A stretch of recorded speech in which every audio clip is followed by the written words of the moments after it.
Hai, kamu apa kabar? Pasti baik-baik aja kan? Kenalin, aku Elprana. Beberapa hari yang lalu ada sebuah update terbaru dari game yang cukup terkenal di Indonesia, yakni game Evil Nun Serimes Endless Escape yang dirilis tanggal 27 Agustus 2021.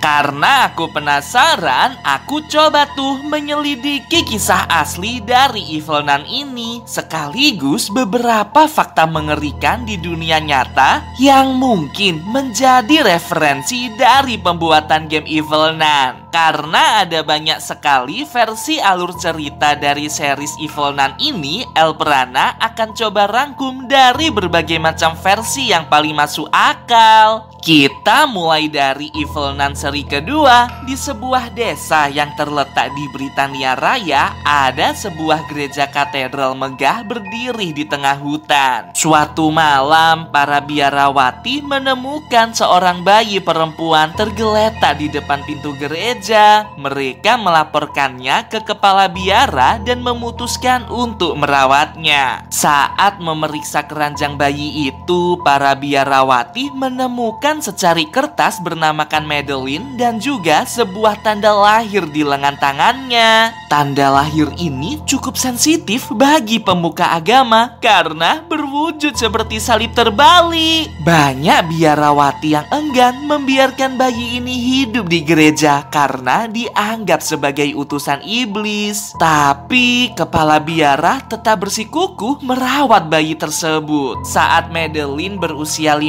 tahun, seorang biarawati memergokinya sedang menempel di atas dinding gereja dengan mata merah menyala. Semua penghuni langsung heboh dan memaksa kepala biara untuk mengeluarkannya dari gereja. Dengan sangat terpaksa, kepala biara ini mengantarkan Madeline ke sebuah keluarga kecil di bagian lain desa untuk diadopsi. Tahun berganti tahun, Madeline pun tumbuh dengan sehat dan tidak ada satupun kejadian mistis yang menimpa keluarga ini. Hingga suatu malam saat Madeline berusia 15 tahun, dia bermimpi buruk bertemu dengan para biarawati yang menolaknya semasa kecil. Nah, sejak saat inilah kepribadian Madeline berubah sangat drastis. Dia tidak mau diajak ke gereja, tidak mau berdoa kepada Tuhan, dan selalu membentak orang tua angkatnya setiap disuruh melakukan pengakuan dosa di bilik gereja. Hal ini terjadi selama 5 tahun lamanya hingga tepat di umurnya yang ke-20 tahun, Madeline memutuskan untuk kabur dari rumah. Kemudian, entah apa yang terjadi secara pasti, Madeline ini memiliki anak perempuan bernama Elisa. Namun sayang, pada tahun 1920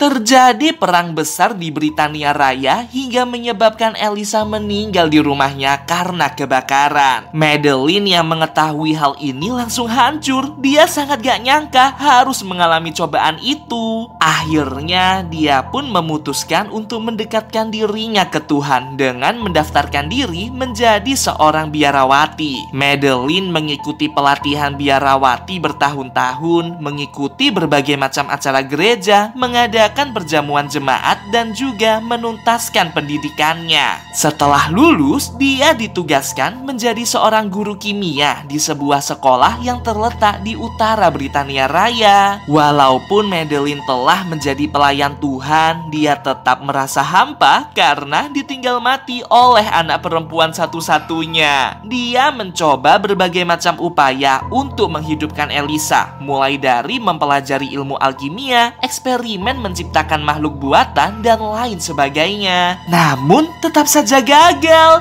Akhirnya Madeline mengkhianati Tuhan dengan bersekutu kepada iblis. Dia memohon kepada iblis agar Elisa dapat dihidupkan kembali. Di game Evil Nun kedua, kamu akan berperan sebagai salah satu murid sekolah yang berusaha untuk kabur dari suster Madeline tersebut, sekaligus menyelidiki aksi rahasia yang dilakukan oleh Madeline. Singkat cerita, di secret ending Evil Nun kedua, suster Madeline berhasil memanggil iblis bernama Nazrat. Dalam transaksi itu, Nazrat berjanji akan memberikan anak ke Madeline asalkan Madeline mau menjadi istrinya dan menyembahnya selama 40 tahun. Dia tidak boleh keluar dari sekolah dan harus berdoa ke iblis Nazrat setiap harinya. Jika tidak, maka Madeline dan anaknya akan mati mengenaskan. Tentu saja Suster Madeline menerimanya, dan dari sinilah Madeline hamil lalu melahirkan anak laki-laki bernama Rod. Kisah Rod ini menjadi game tersendiri berjudul Ice Cream. Aku udah pernah bahas kisah nyata mengenai game ini di channel El Prana. Klik tombol di atas ya kalau kamu ingin tonton videonya. Transaksi Madeline dengan Nazrat telah diketahui oleh pemain.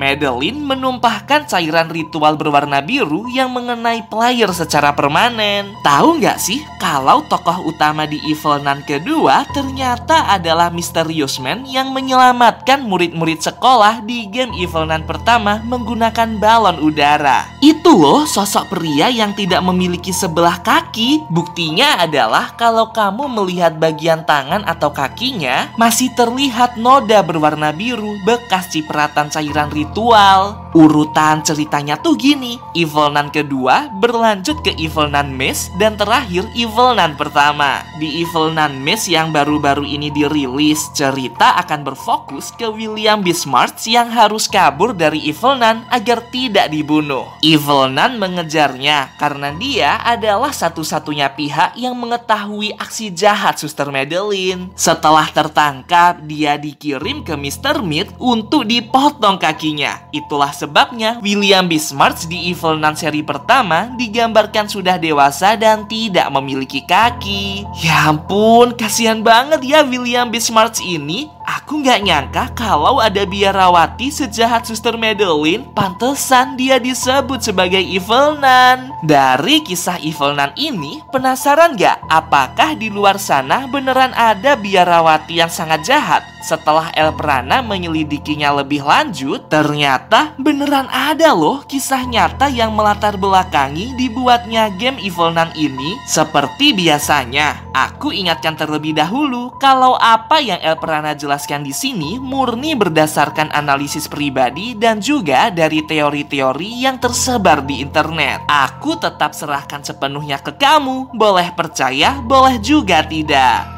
Yang pertama ada Mariam Soulakiotis, seorang biarawati yang berasal dari Yunani sempat membuat heboh warga dunia karena kasus pembunuhan sadisnya pada tahun 1950 silam. Dia sebenarnya adalah seorang gadis miskin di sebuah desa yang memutuskan untuk bergabung dengan seorang pendeta dari sebuah biara. Dia mendalami ilmu agama dengan sangat tekun hingga akhirnya mendapat posisi tertinggi sebagai kepala biara di tempat tersebut. Namun lama-kelamaan sifat dari Mariam Soulakiotis menjadi aneh. Dia nampak sering berbicara sendiri dan berteriak-teriak. Lama-kelamaan ajaran agama yang dia yakini mulai melenceng dan memaksa banyak sekali gadis-gadis desa untuk bergabung ke dalam biara. Satu persatu gadis-gadis ini disiksa agar mereka mau mengirimkan sejumlah uang ke biara. Gak jarang juga para calon-calon biarawati tersebut dibunuh agar dapat memalsukan surat wasiat ke keluarganya. Lalu suster ini dapat memperoleh warisan dari gadis-gadis yang terbunuh itu. Ya ampun, serem banget. Bener-bener mirip dengan Evil Nun yang suka menyiksa anak-anak sekolah. Untungnya dia berhasil ditangkap dan diadili beberapa bulan setelah kejadian tragis tersebut. Yang kedua ada Suster Lamonja Del Vaso, seorang biarawati yang terkenal sangat jahat pada tahun 1902. Pada zaman itu, anak-anak gadis di sebuah negara bernama Costa Rica dipaksa untuk mendaftarkan diri sebagai biarawati muda di sebuah gereja tua. Salah satu dari gadis itu ditugaskan untuk melayani pasien di sebuah rumah sakit kota. Tapi karena gadis ini terpaksa menjadi seorang biarawati, dia tidak sepenuh hati melayani pasien dan jemaat gereja. Bahkan karena kelalaiannya, dia pernah menyebabkan seorang pria meninggal karena dehidrasi. Akhirnya penduduk kota memberikan tekanan sosial kepadanya dan menyebutnya sebagai biarawati iblis. Gak lama setelah itu, karena dia sudah tidak tahan, akhirnya suster ini pun meninggal. Konon arwahnya bergentayangan di setiap sudut kota sambil membagikan air untuk menebus dosanya selama masih hidup. Astaga, merinding banget. Ternyata ada juga ya biarawati yang bernasib seperti ini. Dan yang terakhir, sebuah kisah nyata yang paling serem menurut Elprana, yakni biarawati bernama Isabella Tomasi. Suster ini lahir di Argentina pada tahun 1645 dan dididik sangat religius oleh keluarganya. Tak heran saat dia sudah dewasa, dia memutuskan untuk mengabdikan hidupnya kepada Tuhan dengan menjadi seorang biarawati. Sejak dilantik menjadi suster, dia berubah nama menjadi Maria Crucifissa dan hidup mengasingkan diri di sebuah biara terpencil. Sekitar 16 tahun setelah dia mengabdi, ada seorang suster yang memergokinya. Sering berbicara sendiri. Ada juga sebuah kejadian saat para biarawati menemukan suster Maria Crucifissa ini tergeletak di lantai dengan muka bersimbah tinta. Di tangannya ada secari kertas yang bertuliskan alfabet kuno. Suster ini mengklaim kalau selama dia mengasingkan diri, dia sering didikte oleh suara iblis Lucifer agar dirinya mau berpaling dari Tuhan dan menyembah dirinya. Isi dari surat yang dia tulis adalah mengenai umpatan-umpatan kepada Tuhan. Ya ampun, ngeri banget. Jadi ingat dong dengan suster Madeline yang sengaja melakukan ritual untuk memanggil iblis Nazrat. Akhirnya pada tahun 1699, tepat di umurnya yang ke-54 tahun, suster Maria mengucapkan Santo, Santo, Santo berulang-ulang dan meninggal saat pengasingannya di biara Palma. Astaga, merinding banget. Ya, inilah beberapa kisah nyata di balik game Evil Nun. Gimana nih menurut kamu? Apakah kamu percaya dengan kisah nyata tersebut? Mana nih kisah yang menurutmu paling mirip dengan cerita asli game Evil Nun? Coba kamu komen di bawah ya. Aku ingin tahu pendapat kamu. Oh iya, kalau kamu ingin merekomendasikan topik untuk dibahas di video berikutnya, jangan sungkan buat kirim ke email aks.elprana@gmail.com. Aku tunggu ya rekomendasi dari kamu. Sampai jumpa.